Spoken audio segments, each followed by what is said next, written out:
Bottle Cap Olympics. Bottle Cap Olympics is a game made of 5 mini-games. The player loops through these games endlessly. However, there is a limited time for each minigame to complete the minigame specific task. The player has 3 lives. If the player fails to complete a task, the player will lose 1 life. Every time a loop is completed, the minigame starts over again. However, the difficulty is increased, meaning that you have less time to complete the tasks. Now, let's go over the games briefly. First of all, we have the avoid spikes. In this game, our main objective is the closing bottles with dragging the bottle cap without touching the spikes. Doing it 1 time is enough to complete a task. Second game is rotate and match. Objective here is to match the top bottles with their counterparts. Clicking on the bottles at the top will rotate them 45 degrees counterclockwise. These counterparts rotations are dynamically assigned.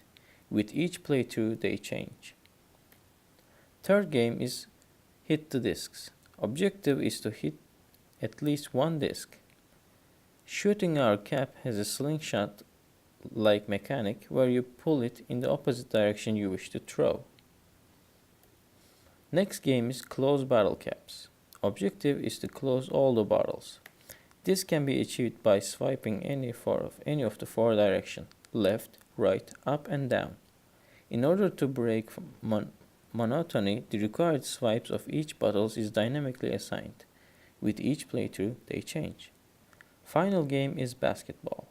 Objective here is to blow at least 2 of the already floating caps in the basket. Now, let's see a gameplay.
Now let's have a brief look at the structure and some key elements of this game. In our game, one scene, the main scene, contains all the mini-games. Each game is encapsulated by a folder. Game Manager script is the maestro of this game. All the transitions and end condition is done by the Game Manager. Game Manager iterates through the minigame folders and the minigame managers.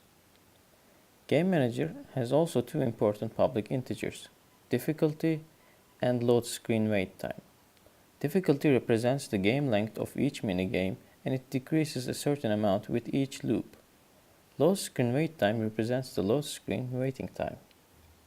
Minigame managers are the scripts responsible for initialization process, as well as the tasks.